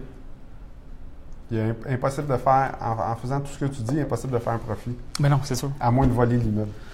Mais c'est pour ça que beaucoup de monde vont faire passer comme si ils voulaient rester à long terme, tu sais. Ouais. Ils vont rester dans la maison, ils vont passer à côté de ça, ils vont faire comme si, mais je pense que la RBQ et la CCQ en ont assez vu pour savoir faire la différence. Là. Exactement. Chloé Jessica Robinson, Marc-André Sauvé est le meilleur fiscaliste. Merci, Chloé. C'est fin, ça? Cheers. Santé. Dis bonjour à Max. Ariles Zebar. Peut-on considérer un actif immobilier détenu personnellement comme étant enregistré entre DNG que CELI afin d'éviter l'impôt sur le gain en capital? C'est quoi un DNG? Peut-on considérer un actif immobilier détenu personnellement? enregistré Comme étant entre un- DNG que CELI. Non, mais je veux dire, tu peux pas avec ton CELI, là, détenir un immeuble ou... Non, non, peux c'est pas. ça. Il faut que ça soit dans un régime enregistré. Oui. Par contre, avec votre CELI, vous pouvez investir dans le marché Dans dispensaire. IMO Capital, là, dans Capital IMO. Zéro impôt. C'est quoi cette année? C'est 63 000? Pour le CELI? Ouais. Ben, en fait, le CELI, si tu n'as jamais mis une scène dedans... C'est rétroactif. Oui, c'est ça. Tu as accumulé un plafond que tu peux utiliser. Si tu as mis de l'argent dedans, tu en as retiré. Tu as mis de l'argent dedans, tu en as retiré. Fait que là, après ça, il y a un calcul. Mais le là, plafond, je pense que c'est ça, 63 000 en ce moment. On était à 55, ils ont rajouté 8 000. Oui, ça Grosso ressemble modo. pas mal à ça. Donc, faites le calcul, combien vous pouvez avoir d'intérêt dans votre CELI, puis dites-vous que ça, c'est le meilleur placement ever. Il n'y a pas d'impôt à payer. Parce que n'importe quel placement va peut-être avoir l'air meilleur, mais en bout de ligne, quand vous allez payer l'impôt, ce qui reste net, c'est ça qui est important. Donc, le CELI, quand même, fait juste 8 sur 60 000. Faites le calcul, ça reste C'est non net. imposable. Non C'est le imposable. seul placement. C'est le premier placement qui est qu'on non aurait imposable. maximisé. C'est encore là, c'est une question d'opinion. OK? Mais moi, c'est mon la mienne. opinion, ben, j'ai la même que toi. C'est-à-dire que moi, j'aime mieux le REE, là, le régime d'épargne d'études Ouais. pour les enfants, parce Ouais, que parce que tu as une subvention. tu as une subvention du gouvernement. Après ça, j'aime beaucoup le CELI parce que c'est le seul véhicule où est-ce que tes revenus ne sont pas imposés. Parce que le REER, n'oubliez pas que le REER, c'est vrai que tu as une déduction fiscale l'année où est-ce que tu prends du REER. Mais l'année que tu vas sortir ton REER, ils vont t'imposer dessus plus Exact. de revenus que tu as fait dessus. Puis, Fait que le être REER est imposé dans imposable. 20 ans, tu vas être imposé beaucoup plus fort qu'aujourd'hui. Ben, Probablement. c'est rare que les taux d'imposition baissent. Exact. Puis c'est rare que la valeur de l'argent baisse. Oui, c'est ça. C'est ça. Non, mais elle baisse dans le temps, la valeur de l'argent. Ah ouais? $1 aujourd'hui vaut plus cher qu'un dollar dans 20 ans. Ouais, Avec parce un qu'il est dans dollar mes poches Oh non, c'est ça. C'est parce qu'aujourd'hui, avec un Ouais. dollar, je peux m'acheter plus qu'avec un... Tu sais, dans le temps, on s'achetait des bonbons Non, à mais 5 dans cents. 20 ans, Aujourd'hui, ça- c'est pas plus ça. Là. Il n'y a plus de bonbons à 5 cents. Il n'y a plus de bonbons à 5 cents. Ben, Sac peut-être à qu'il y en a. peau. Non, hein, il y en a Il n'y a plus. plus de bonbons à 5 cents. Je pense pas. C'est vrai, tu les achètes au poids à cette heure. Hein? Tu dis plus à un épicier maintenant, je vais prendre 30 sous de petites boules rouges. Ça n'existe plus. En passant, pour les plus jeunes, un 30 sous, c'est 25 sous. Un orignal. Hey, là, je trahis mon âge, c'est pas pire. Donc, j'espère qu'on a répondu à la question de monsieur ou madame Zébar. Christian Gervais, achat de condo chalet/chalet. Si l'argent disponible est dans une compagnie de gestion, vaut mieux acheter via une compagnie ou se faire un prêt de la compagnie et l'acheter perso? Christian Gervais. Christian Gervais, je pense qu'il fait allusion avec Max Talon. On avait parlé de Ouais. condo chalet locatif. Ouais. Non, mais c'est parce que j'ai un de mes amis qui s'appelle comme ça, fait que je sais pas si Ben, il peut si nous c'est répondre. lui, là, mais peut-être. Fait que achat d'un condo chalet, si l'argent disponible est dans une compagnie de gestion, vaut mieux acheter via une compagnie ou se faire un prêt de la compagnie et l'acheter perso. Mais les prêts, de se faire un prêt de sa compagnie, il y a des articles de loi, là, tu sais, d'une certaine façon, qui vont faire que tu vas être obligé de t'imposer un jour Parce sur que un c'est prêt. comme si tu prenais le revenu dans ton Ben, entreprise. c'est ça. Fait que c'est pas nécessairement une bonne idée. Parce qu'il faudrait que tu te charges un Ouais. intérêt. Puis si c'est un élevé. chalet qui est pour utilisation personnelle, Mhm. tu sais, un chalet qui est pour la famille ou tout ça, c'est pas non plus Non, vraiment là, bon je de pense que l'acheter tu par parles une de compagnie. locatif. Ben, un chalet locatif, oui, pourrait être acheté par une compagnie. Mais là, mettons que mon entreprise me fait un prêt pour faire un investissement immobilier, puis je dis à mon entreprise, je vais te charger 3 Même chose que la banque, 3-4 Là, je vais être imposé sur 3-4 d'intérêt et non sur le montant total. Tu pourras pas parce que sinon, on ferait tout ça, Jocelyn. On déclarerait jamais de revenus, on se ferait juste des prêts à 3 par année. Tu as tout à fait raison. Et que le gouvernement, hein, on dirait qu'ils mettent ça au téléphone, ils mettent les imbéciles au téléphone, fait qu'on pense que c'est des épais, mais il y a des... Oh, je m'excuse. Non, mais c'est parce que s'ils sortent des articles de loi pour bloquer ça, c'est parce qu'il y a du monde qui l'ont Ah, fait. c'est ça. Et bon, Yann. Si on ouvre une incorporation en Colombie-Britannique et que l'incorporation possède des immeubles au Québec, l'impôt de l'incorporation est payé BC ou QC? Comme On je a disais répondu un tout petit à peu tantôt, l'heure, là. là, c'est ça, ben, il me semble, puis là encore là, c'est toute réserve, je n'ai pas regardé, là, mais il me semble que le revenu immobilier est imposé dans la province dans laquelle il est engagé. Mhm. OK? Donc, ce serait à payer au Québec. Il me semble que oui, Mais ça serait logique aussi parce qu'il y en a d'autres qui l'ont essayé avant nous autres. probablement.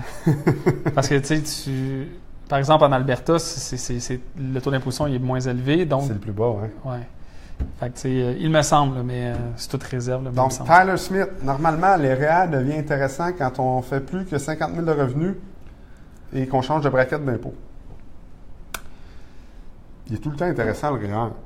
Parce que, c'est mon avis, pas... non, mais c'est ça. laisse faire REER, laisse faire quel mode d'économie tu vas faire. La meilleure façon de t'enrichir, c'est de mettre de l'argent de côté. Que tu le mets dans le REER, dans le CELI, dans le FER, dans le régime enrichissement d'épargne études, que tu le mets n'importe où, mettez de l'argent de côté. Puis, tu sais, les banques n'ont pas toujours raison, puis les banques, c'est des grosses génératrices d'argent, mais quand ils vous font des publicités de dire automatiser un système qui va prendre une petite portion de votre paye tout le temps, tu sais, petit train va loin, tu sais. Économisez juste un petit café à tous les jours. Ouais. Faites l'expérience. 2 $ par jour, 365 jours, 10 % de rendement. Qu'est-ce que ça va me rapporter dans 50 ans? J'invite quelqu'un à trouver la réponse avant qu'on termine le live, à nous l'écrire. 2 $ par jour d'économie sur le café à 10 %. Faites la table. Là. Si quelqu'un qui est expert en Excel, il peut faire ça. Je suis sûr que en Caroline, 2 temps, si elle nous écoute encore, elle est en train de le calculer. C'est sûr qu'il est en train de la faire. C'est une spécialiste du Excel. Mais ça se fait rapidement. Vous allez voir que c'est vraiment beaucoup d'argent. Peut-être pas 50 ans, mais mettez-le sur 20 ans, juste d'ici à la retraite. Ceux qui deviennent riches, là, OK, tu sais, puis ça sort de la fiscalité, là, c'est plus une opinion, mais tu ne deviendras jamais riche si tu dépenses plus que qu'est-ce que tu fais. Exact. Tu ne deviendras jamais riche. Dépense moins qu'est-ce que tu fais. Déjà, là, ceux qui sont riches, pourquoi ils sont riches souvent? C'est parce qu'ils font des revenus passivement. Ils font des revenus passivement, pourquoi? Parce qu'ils ont de l'argent de côté. Et voilà, c'est là. Tu sais, parce que il n'y a pas de secret, là, en fait. C'est de travailler fort puis mettre de l'argent de côté. C'est comme ça que tu deviens riche. Puis j'aime beaucoup le premier, travailler fort. Tu sais, il y a trop une grosse partie de la population qui se disent « Ah, ça va venir tout seul. Ah, c'est pas grave, ça va venir tout seul. » Mais ça prend des années de travail acharné pour un jour pouvoir dire « Là, on travaille plus fort, puis ça roule tout seul. Mais il n'y a personne qui s'est mis riche en disant « Ouais, peut-être 2-3 là, qui ont eu une idée de génie, ils ont mis ça dans les mains de quelqu'un, puis ça a développé. » Mais 90% des richesses se sont développées par travail acharné pendant quelques années. Puis là, à un moment donné, tu te demandes d'où ça rentre, mais ça rentre de tous les bords. Pac, pac, pac, pac. Les opportunités pleuvent. Pourquoi? Parce qu'avant, il y a eu plusieurs années de travail acharné. Mais tu récoltes ce que tu sèmes. Moi, je crois beaucoup à ça. Puis c'est sûr que les années que tu travailles fort, tu sèmes beaucoup de choses. Puis après ça, tu récoltes un jour. Tu sais. Fait qu'il n'y a pas de secret. Donc, Tyler Smith, TREA chez Capital Immo Privé. Petite blog en passant. Monsieur Zébar, Madame Zébar, peux-tu nous dire si c'est un homme ou une femme? Ton prénom est très exotique, mais ça ne nous dit pas qui. C'est un homme? Parfait. Donc, meilleure option, prendre le REER en premier lieu pendant tes grosses années et mettre ton retour d'impôt dans un REER. Oui, ça peut être une bonne stratégie. Là, quand tu le sais que tu es dans tes années où est-ce que tu fais le plus dans ta vie, là, que tu fais le plus de salaire de ta vie, mais c'est peut-être la bonne année justement pour prendre des REER. C'est vrai, ça c'est une... Moi, il y a une technique que j'ai utilisée il y a plusieurs années, c'est que, tu sais, je faisais mes impôts très tôt, là, fin janvier, début février, là, je parlais à mon comptable. Fin février, c'était après.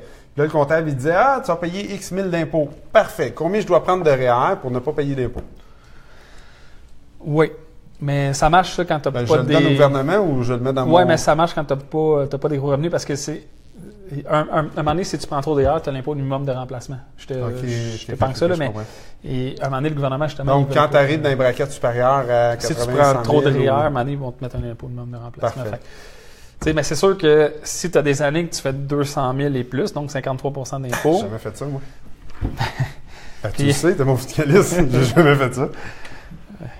Puis, puis que tu sais que tu payes ton 53 % d'impôt, mais c'est peut-être l'année il faut que tu prennes tes REER, ça c'est sûr. Puis, parce qu'à ta retraite, probablement que tu vas payer moins de... Exactement, parce que quand tu arrives à la retraite, tu as moins de revenus. Donc, en ayant moins de revenus, ta braquette devrait baisser. Mais en principe, si tu as bien fait les choses, tes revenus ne sont pas supposés d'arrêter à la retraite. Moi, mes clients qui sont retraités, ils ont le même rythme de vie que moi à 30 ans. C'est exactement, c'est ça que je vise, moi. C'est ça. Parce que pour de vrai, on a une espérance de vie qui est plus longue. L'espérance de vie il y a 20 ans, aujourd'hui, puis dans 20 ans, que ça va être? On ne le sait pas, mais ça décuple assez rapidement. Je veux pas, moi, me dire que je vais baisser mon rythme de vie à ma retraite. C'est pas ça que je veux. Non, ça prend un revenu passif qui me permet, même pas passif, pas un revenu passif qui augmente pas. Ça me prend un revenu qui va continuer d'augmenter tout seul pendant que je suis pas là.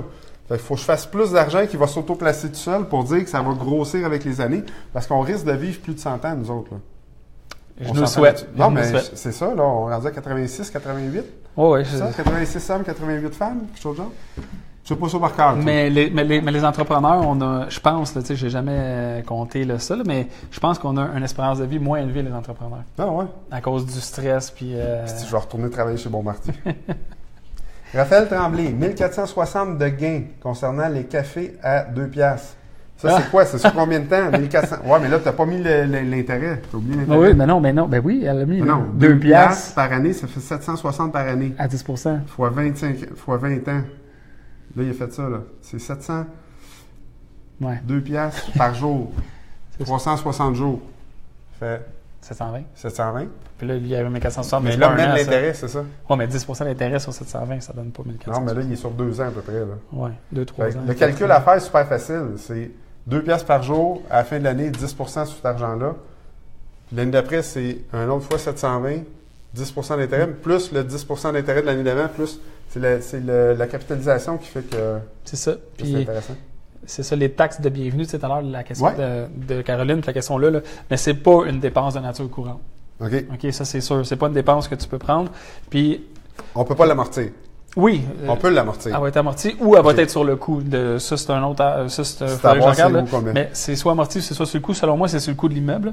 Mais c'est sûr que c'est pas une dépense de nature courante, comme les taxes municipales, par exemple, parce que tes taxes municipales annuelles, c'est de nature courante. Mhm. Tes taxes de bienvenue, c'est pas de nature courante. Donc, c'est pas. Donc, Raphaël, alors fais-nous le calcul. Là. 2 piastres, 360 fois 10 à la fin. Fait que là, ça, c'est ta première année, faire ça vite. Là. Deuxième année, un autre fois 2 piastres fois 3. C'est combien d'années? 364? 364, 365. 65? 366, les années bissextiles, il me OK. semble. Bon, mettons 365 fois 2 fois 10 ça, c'est ta première année. Après ça, deuxième année, 365 fois 2 plus l'année d'avant fois 10 sur les deux. Tu vas voir qu'à chaque année, ça monte vite. C'est pour ça que ça prend un tableur Excel pour le faire. Merci quand même ton effort, Raphaël. Mauvaise réponse! Là, je donnais 10 000 de rabais sur un abonnement des Mordus d'immobilier à celui qui avait la réponse. C'est trop tard. Est-ce que je dis des niaiseries à cette heure-là, moi, Nicolas? Mais c'est ça.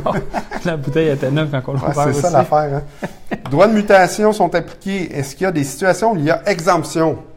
Il en reste plus beaucoup. Oui. Ben oui, la loi sur les droits de mutation a changé récemment, là, Je sais. il y a quelques années. Je sais, ça coûte cher. Oui, les droits de mutation, oui. Puis, mais oui, il y a des façons de l'exempter. C'est de plus Auparavant, on pouvait acheter la société et on était exempté. encore aujourd'hui. C'est juste Ah qu'il ouais? faut que tu aies. Mais maintenant, tu as une règle de détention de 2 ans. Là. Ah, il faut que ça fasse 2 ans que tu l'as. Non, je veux dire, tu l'achètes, puis il faut que tu la détiennes 200. Si tu revends tes actions à l'intérieur de 2 ans, il faut que tu le divulgues, puis ils vont te charger la taxe de bienvenue. OK. Mais là, il faut qu'on se parle demain parce que je m'en allais faire un chèque la semaine prochaine, moi, de plusieurs milliers. OK, on se parle. Mais je sais de quel cas tu me parles, puis Ouais. oui, il faut que tu la payes dans ce cas-là. Ah, OK.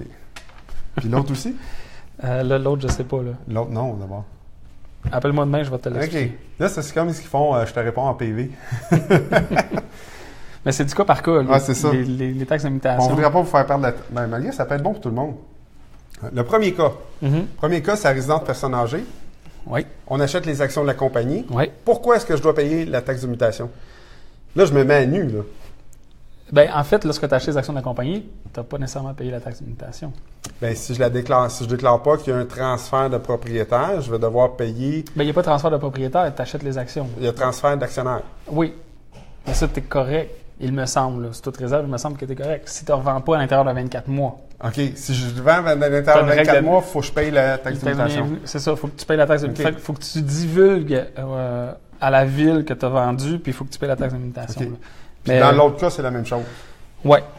Mais selon moi, si en a tu achètes un les de- actions, si la François, tu es en ligne. François, aide-nous. C'est toi qui me dis ça. Il faut faire attention, là, parce qu'il faut divulguer à la ville qu'il y a un transfert de propriété via Yeah. les actions. ouais, Et là, il y aurait peut-être une base de 24 mois. il y a eu des changements dans la loi sur. François, est-ce que ça, c'est l'autre François? François l'avocat en ligne. Et François, est-ce que tu es au courant de la... On avait déjà parlé? C'est flou, hein? Pas sûr à 100%. Donc, s'il y a quelqu'un qui est sûr à 100%, j'attends votre commentaire. Genre, s'il y a un ou une notaire qui nous regarde en ce moment, absolument Ouais, eux autres, souvent, ils les notaires, maîtrisent ils, ça savent- sur le- ils doivent le savoir par cœur. Ouais. Ils en font plusieurs. Parce que c'est une loi à part. Hein? Les droits de mutation, c'est une loi qui est complètement à part de la loi de l'impôt du fédéral, Québec, tout ça. Donc, je suis vraiment pas un spécialiste de ça. C'est On a, c'est les notaires d'habitude qui sont On a une spécialisés. réponse, c'est 57 500 pour les CELI, là, qui... OK. Tantôt, je disais 63, là, moi, je compte vite. Boum, boum, boum. Ouais, tu fais beaucoup de rendement en très peu de temps. Ouais, mon comptable ici aussi, il dit ça. Quand je fais mon bilan, je compte vite. Donc, OK. Caroline qui dit bonne soirée à vous deux. Just, tu laisseras mon mail sur mon bureau pour ces questions à 25$. Salut Caroline. Bonne nuit. OK, j'essaie de faire le tour. Là, vous avez des questions, c'est le temps, il m'en reste quelques-unes. OK, ça non. Des chaînes, j'aime ça quand vous aimez. Ça nous encourage à continuer. Pascal Bérubé qui nous montre sa belle barbe. Pascal Bérubé, ça a été le coach de mon fils, Mag 1, Mag 4, Mag 8, Atome, puis oui, puis Midget. Un super monsieur, Pascal Bérubé. Donc, droit de mutation, on en a parlé. Combien est-ce qu'on impose le gain en capital d'un propriétaire occupant? Ça On dépend encore là. pas. Si c'est ta résidence principale, en théorie, tu as une exemption pour résidence principale. Donc, en théorie, sur ta résidence principale, ton gain en capital va être exempté. Tu ne paieras pas d'impôt. Great. Mais encore là, c'est cas par cas, là, mais grosso modo, en général, tu ne payes pas d'impôt. On est à Christiane Prudhomme, courtière immobilière. Terrain vacant. Acquéreur est propriétaire du terrain depuis plusieurs années. Désire construire. Y a-t-il une taxe de bienvenue sur la nouvelle bâtisse? Si oui, déductible car sera loué. Merci. Je pense qu'il y a une règle, ça, pour très court terme. Oui, mais sur l'achat du terrain, elle a payé des taxes de bienvenue. Oui. Ça, c'est sûr. Après ça, On augmente la valeur du bien immobilier. C'est ça. Après ça, lors de la construction de l'immeuble, selon moi, il va y avoir une autocotisation. En tout cas, il y a une autocotisation pour la TPS-CVQ, il y a une autocotisation pour l'impôt, il me semble. Puis pour les droits de mutation, mais la valeur du bien va être augmentée par la ville. Fait que s'ils ne tombent pas par les taxes de mutation, tes taxes municipales l'année d'après, ils vont augmenter en tabarnouche. Ouais, hein? Fait mais savent exactement la réponse, je pourrais pas dire maintenant, il faudrait que je fasse une recherche. Mais logiquement, si la valeur de ta propriété augmente beaucoup, mais soit tes taxes de mutation ou soit tes taxes municipales vont augmenter d'autant. Hey, les mordus, on a... Oh! Petite dernière. Oh, Guillermo Alexandro. Salut, mon Joe! C'est un très bon choix de bouteille ce soir. Cheers! Cheers! C'était la question de la fin. On va faire un cheers. Cheers! Santé à tous les mordus! Donc, on était avec Marc-André Sauvé de Trétro Sauvé Lauzon. TSL. Cabinet TSL, cabinet multidisciplinaire, fiscaliste, avocat, comptable agréé et notaire sous le même toit. Et évaluateur d'entreprise. Évaluateur d'entreprise, oui, c'est bon, ça, c'est important d'évaluer notre entreprise avant de la vendre. Donc, si vous avez besoin de parler à Marc-André et dans mes amis Facebook, c'est un mordu, posez-lui des questions, taguez-le dans le fil des mordus, il va vous répondre. Je vous invite la semaine prochaine, jeudi le 22, tu viens ça? 22, jeudi le 22. Le jeudi le 22, on a le 5 à 7 chez Madame Bovary. Donc, une belle soirée à Boucherville, à côté du cinéma. Nouvelle place, nouvelle ambiance, nouveau concept. Il me semble que ça fait 2-3 mois que je dis ça. Ça se peut, hein? Le 24, on a le 24 aussi. Il y a un autre événement le 24. Qu'est-ce qui se passe le 24? Le 24, c'est la formation Investir en immobilier en utilisant les prêteurs privés ou quelque chose du genre. Donc, on va être toute la journée au 10-30, au Oasis Surf. On a donné 2 formations, une le matin et une l'après-midi. Malheureusement, le matin est plein, je pense. Je pense qu'il reste 2. Il reste 2 places. Dépêchez-vous. Tu peux-tu mettre le lien dans le fil? Donc, vous allez pouvoir aller cliquer, avoir plus d'informations sur la formation, comment utiliser les prêteurs privés à son avantage et faire exploser vos investissements immobiliers. C'est pas ça? Oui? Okay. Oui. Elle fait des noms en même temps. J'en mets trop, je pense. Mais je suis vraiment excité d'aller vous donner ça. C'est un nouveau concept. On a changé un petit peu la boîte autour. Le contenu reste le même. Donc, j'ai hâte de vous présenter ça samedi prochain. Ceux qui viennent le matin, je dîne avec eux. Ceux qui viennent l'après-midi, je soupe avec eux dans une ambiance décontractée au quartier 10-30. Parfait. J'ai-tu d'autres annonces à faire? J'ai fait ça comme un pro? Oui. Parfait, je peux aller me coucher? Très fatigué. Merci les mordus. À la prochaine. Yes. Bonne soirée tout le monde. Bye bye.